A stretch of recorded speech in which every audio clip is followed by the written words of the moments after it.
kwebaza kintu ki kyosobola okuddaawo nga tusobola kyerabira nga Bobi Wine yakikola His Excellency Robert Kyagulanyi Ssentamu agenda okukwatira ekibiina kya NUP card kintu ki kyomujjukirako so basebo ne bannyabo ebintu bingi nnyo kankubuulire nze tubadde nnyo mu comedy mu art era guno omulembe abantu bakulidde kweno season kitwale generation eno eta omuvubuka wobanga mwaka ki 2015 tugende ku 2015 ndowooza tandikirawo 2015 bwegubanga gwakusanga okyali tonazaalibwa ndowooza tunyumi temuna bibugawo nyumirwa temuna mugenza kufuna ku bantu ngaawo ba legend abo so banyabo ne basebo legend asigala legend naye omusajja oyo bintu binyebye mujjukirako muganda wange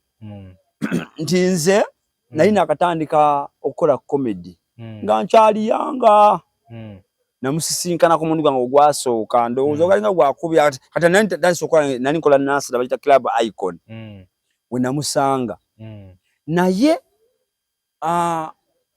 tinasooka omwewuunyaako kyalinga kimu bibiri nti ye muntu gwe nasanganga nga bw'omulengera ng'ali mu bantu bangi oyinza omulengera nga ali mu celebrity yayinanga ekintu kyalira ng'akola olaba nti anyumirwa abawagizi be oyo omuntu gulaba nti yali afiiringa bakuba ennaku zino baserebu baffe betulina tebafiiringa bantu baabwe bamuyayandira naye tabaliiko ali ku ssimu ennaku ze balina bubawunsa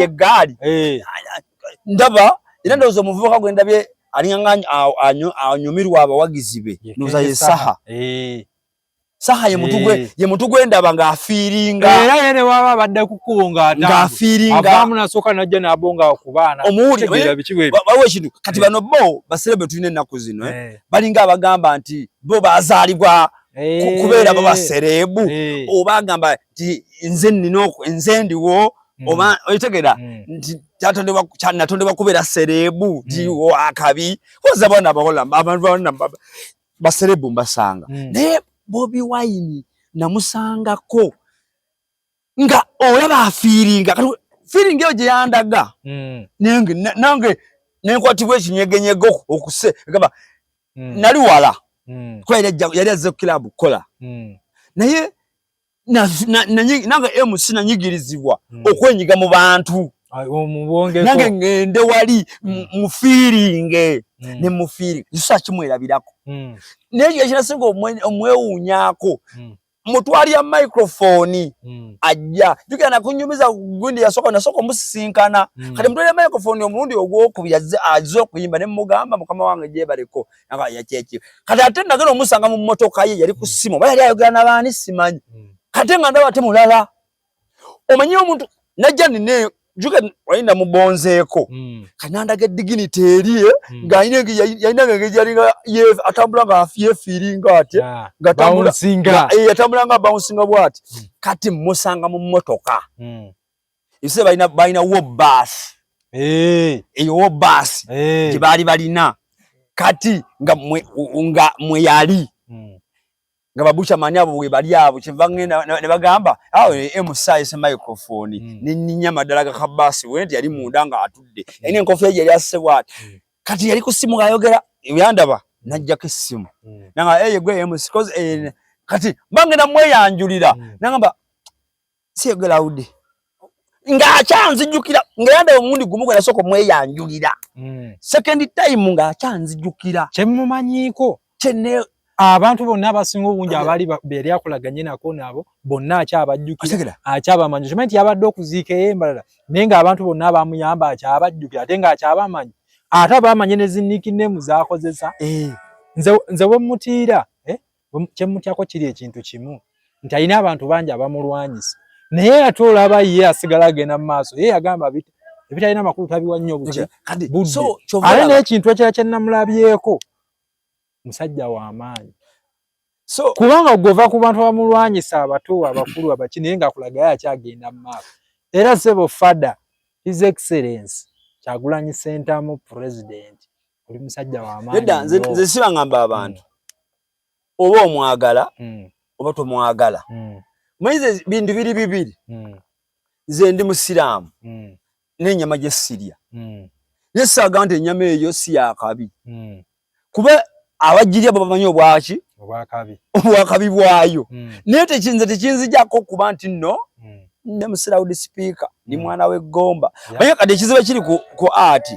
Abantu basenga balowooza nti Bobi Wine abantu bamwagala lwakuba nti nno oyo omusajja tetumwagala bwagazi ti yazze mu politics kati kumwagala.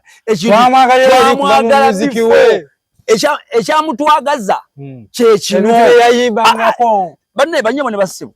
Ekitwagaza omusajja oyo bye yali ali byakyali. Omumu kitegeera. Ate naffe bimu ebintu byatugamba naffe bye tuyitamu. Era bye bitunyiga. Ye muntu yakula obulamu bwe nga buli lunaku obulamu bwe abwongerako ettaffaali. Kye kyamutwagaza. Nti natetunulyanga kugonjala mu mpeewa wanene omuntu nga buli mwaka. Kyova n'erinnya lye yagenda okulironda. Mukama ninganga bwe yamuwa amagezi. Oba yamuwa atya nayo nati ye Bobi Wine. Nti Wine gyakoma okukula. Gyakoma obuka. Kati naye ayina bafukidde abantu. Naye bw'atyo bw'ali. Nti obulamu bwaffe kati ffe abazi bamugoberera. Nti ye muntu golaba takudisappointinga. Tononya Bobi Wine ononya n'osubira okumulumbira tetabeerawo. Ononya ne w'omulekera omwesonyiwe nga tulabawo.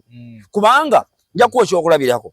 Nti abatamulabako kano kasugemba kano kabaweeko lwaki tumwagala. Twagala tukwagala Bobi Wine nali mwana muto nga be baakabi abaliwo. Kati nenkula. Nentuka mu ligi nene otegera byayimba. Kati bwe mbitegeera ebiseera byalinga ayimba bidde byokuwala n'ebyache byokuvuma byokujereka nga binyumira. Kati mukasera nali tandikidde bikoowa. Nenga naye muwando ndaba kati ate avuma ali direct avuma nnyo. Kati ate naye ng'alinga asoma ebirowoozo byaffe. Ayo yajjira mu politics. Oyakola ekibata edutainment.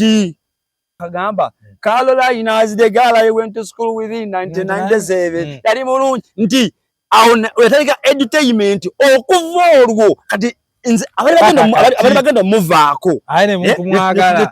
Ne tugamba omubanda waffe yakyusizza kati azze mu kubuulirira. Kati tuba tukyali mu kubuulira kati yatuka ekiseera agenda okulaba nga byabuulirira byokolebwa anyimezizo za gavumenti teri muntu azifaako. Kati kyeyakola okimanyi kambye ekyusi kambye ekwatiremu kati ng'ova kwoyo nodda kwali. Bannange era bamuwona namuswadde musemye Mukama Katonda abalaba temuli musanga temuli bakwata temuli mukwata amafada big up ate abakulwanyisa oli w'amaanyi olina omusajja gwe yatuweeredde level Bebe Cool ade amanyimbo ajja mulumba amunafuye oyo omusajja tosobola munafuya mukulu Bebe Cool omusajja akuleka kkiriza ekizibu omuntu olina ate waswazizza mukazi w'omwana musajja gwe. So bannange byebyo amannya asigadde ankose eki president w'e Masaka City mukulu Loud Soko sibule kuba. So banyaba ne basebo nnyo bategeza Gonzala Tours and Travel aidanga tunane Gonzala property management tusanga bakasenge. So oba oli eyo